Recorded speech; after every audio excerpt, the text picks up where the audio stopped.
Everyone, welcome to my channel Agri Gyan Hub. Last video में हमने एक इम्पॉर्टेंट मिशन और स्कीम के बारे में पढ़ा था। That was national mission on natural farming. In continuation to that, today we are going to talk about zero budget natural farming, जिसको पॉपुलरली ZBNF कहते हैं। फर्स्ट एंड फोरमोस्ट हम जो है वो इसकी हिस्ट्री के बारे में पढ़ेंगे। तो ये जो टेक्निक है, ये जो मूवमेंट है, जो ड्राइव है, it was started by doctor Subhash Palekar. So he was actually an agriculture scientist. तो वो महाराष्ट्र से बिलोंग करते थे एंड उन्होंने अपनी एग्रीकल्चर की स्टडी एक famous university from Maharashtra itself, that is doctor Panjab Rao Deshmukh से ही completed. As you all aware with the fact कि उस टाइम पे ग्रीन रेवोल्यूशन चल रहा था and we were using chemicals and fertilisers on a large scale. Somehow production was very good, but soil की जो फर्टिलिटी थी और जो सॉइल डिग्रेड हो रहे थे वो बहुत तेज़ी से हो रहे थे। तो डॉक्टर पालेकर ने ये नोटिस किया कि जब वो घर गए, जब उनकी फैमिली फार्मिंग चल रही थी, उन्होंने ये नोटिस किया कि 2-3 साल तक ठीक है, that farming is good, production is good, but soil का फर्टिलिटी जो है वो डिग्रेड होता जा रहा था धीरे धीरे।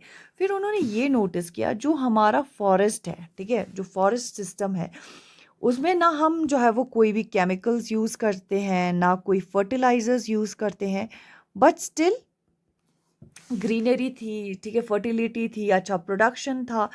सो he started studying on this concept called natural forest ecosystem.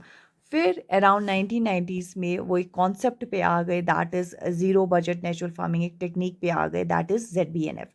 अब इन्होंने इसमें मेन चीज़ क्या बताया कि आपको जो भी चीज़ करनी है वो नेचुरली यूज़ करनी है। मतलब फार्मिंग में जो भी आपको चीज़ यूज़ करना है वो नेचुरली यूज़ करना है।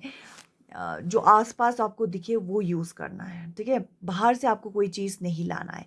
तभी ये कॉन्सेप्ट, ये नाम भी पड़ा है ज़ीरो बजट के नाम से। As you can see, that is the name itself, that is the zero budget. अब इसमें क्या था कि फर्स्ट एंड फॉरमोस्ट कि आपको जो भी परचेज करनी है, ठीक है, जो एक्सपेंसिव आप केमिकल्स फर्टिलाइजर्स यूज़ करते थे वो आपको आप रोक देना था, ठीक है, you don't need to use that. And second, जो इनपुट्स यूज़ कर रहे थे, ठीक है, नेचुरली आपको इनपुट्स यूज़ करने, स्पेशली उन्होंने स्ट्रेस किया था cow dung, cow urine, and that too local का, हाँ, देसी वाले आपको काउ डंग, काउ यूरिन, ठीक है, ग्राम फ्लोर्स हो गए हैं आपके, ठीक है, ग्राम फ्लोर्स हो गए, जैगरीज हो गए, उसके अलावा नीम, ठीक है, जो भी आपको पेस्टिसाइड्स और इंसेक्टिसाइड्स बनाने, उसके लिए भी जो है वो आपको नेचुरली ही जो है वो सब कुछ चीज़ें जो है वो यूज़ करना था। मतलब इसमें बाहर से जो है वो आपको कोई भी चीज़ जो है वो यूज़ नहीं करना था। इसके बाद अब हम कुछ इम्पॉर्टेंट चीज़ों के बारे में बात करेंगे, जिस पे डॉक्टर पालेकर ने जो है वो काफ़ी स्ट्रेस किया था। इम्पॉर्टेंट चीज़ें, फर्स्ट उन्होंने ये बोला था कि सॉइल जो है वो अलाइव है, आपका सॉइल जो है वो जिंदा है, means it has lots and lots of micro organisms out there, जो आपकी क्रॉप के ग्रोथ के लिए, क्रॉप के प्रोडक्शन के लिए बहुत इंपॉर्टेंट है। सॉइल की फर्टिलिटी जो है वो मेजर होती है इसी माइक्रो ऑर्गेनिज्म से, ठीक है। दूसरा है जो है वो, दैट इज़ इंडिजीनियस काउस, आपको जो है वो any how indigenous cow use करना है। And forget about exotic cow. Exotic cow do not have the microorganisms that we need for this ZBNF. तो indigenous cow में ही जो है वो microorganisms थे. So stress should be given on indigenous cow या local cow, देसी cow only. और उन्होंने ये बोला कि जो 10 kg आप काउ डंग यूज़ करते हैं वो आपका लगभग जो है वो 1 एकड़ लैंड के लिए मोर देन इनफ होता है, ठीक है, मोर देन इनफ होता है। एंड फोर्थ एंड फॉरमोस्ट जो इसका इंस्पिरेशन था, मोटिवेशन था, जो मैंने पहले भी बताया, it is from natural forest ecosystem से ही था, ठीक है, नेचुरल फॉरेस्ट इकोसिस्टम से ही था। ये कुछ चीज़ें उन्होंने स्ट्रेस किया कि ये चीज़ें जो है वो हम ZBNF में जो है वो स्ट्रेस में डालेंगे, या इसको जो है वो हम इम्पोर्टेंस में डालेंगे। फिर एक चीज़ आती है जो बहुत इम्पॉर्टेंट है। अब ये तो जो भी मैंने अभी चीज़ें आपको बताई, that was a brief introduction कि व्हाट इज़ ZBNF, हिस्ट्री क्या है, ठीक है, why it is called zero budget, what are the important things. जो सबसे इम्पॉर्टेंट है, that is the 4 pillars of ZBNF। That is very, very important. First is Jeevamrit. Jeevamrit. Second is the Bijamrit. Third is the Achadana. And fourth is the Vapasa.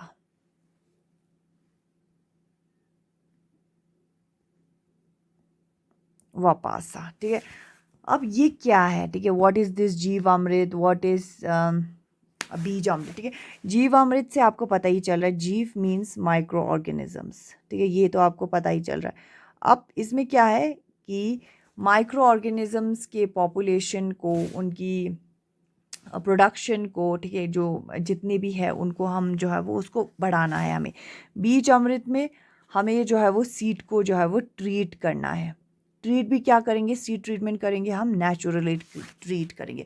We know कि बहुत सारे diseases just like कि wheat का जो loose spot होता है वो micro organisms जो है वो जो पैथोजन है that is out there into the seed, जो हमें नेकेड आई से विजिबल नहीं होता है.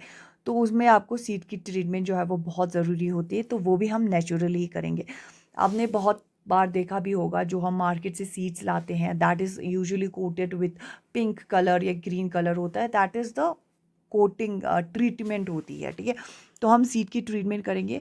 एंड सीड मैं मानती हूँ कि बहुत मतलब कोई भी प्रोडक्शन होता है आप में, जो स्टार्टिंग पॉइंट होता है वो आपका सीड ही होता है. अगर आपका सीड अच्छे से जर्मिनेट कर गया, आपका 60% जो है वो क्रॉप जो है वो ख़त्म हो चुका है, मतलब हेल्दी हो चुका है. ख़त्म इन अ सेंस इट्स हेल्दी. ठीक है, हेल्दी है आपका. अच्छा दाना इज़ योर मल्चिंग. ठीक है, मल्चिंग हो गया इसमें. सॉरी, क्या ही लिख रही हूँ मैं. Mulching, it's mulching. ठीक है, मल्चिंग. मल्चिंग भी आपको नेचुरल करना है. अब इसमें ये नहीं कि सिल्वर पॉलीथीन या वाइट पॉलीथीन या ब्लैक पॉलीथीन लगा लिया. नेचुरल की स्ट्रॉस लगा दी है. ठीक है, फिर लीव्स लगा दिए. ठीक है, क्रॉप रेजिड्यूज़ लगा दिए. ठीक है, जिससे सॉइल की मॉइस्चर जो है वो रिटेन रह सके, जिससे आपको नंबर ऑफ़ इरिगेशन कम देना पड़े. एंड मोस्ट इम्पॉर्टेंट, वीट जो है वो कम ग्रोथ हो. ठीक है, वीट कम ग्रोथ होगा तो जो भी आप पानी मैन्योर्स डालोगे that is fully and fully used by the crop itself. Then comes the वापासा. वापासा में ये होता है कि कोई भी प्लांट्स होता है उसमें जो एयर और वाटर का रेशियो होता है दैट इज़ बैलेंस्ड होना चाहिए. ठीक है, अगर आपका एरिएशन, सॉइल का एरिएशन और मॉइस्चर में प्रॉब्लम होता है सो आपका क्रॉप जो है वो अच्छी तरह ग्रो नहीं कर सकता. कि बाई चांस जो है वो इरिगेशन पानी ज़्यादा डाल दिया तब भी क्रॉप जो है वो अच्छे से ग्रो नहीं होगा. ठीक है, या एरिएशन ही एरिएशन है, पानी नहीं है तब भी नहीं होगा. तो there should be a balance out there.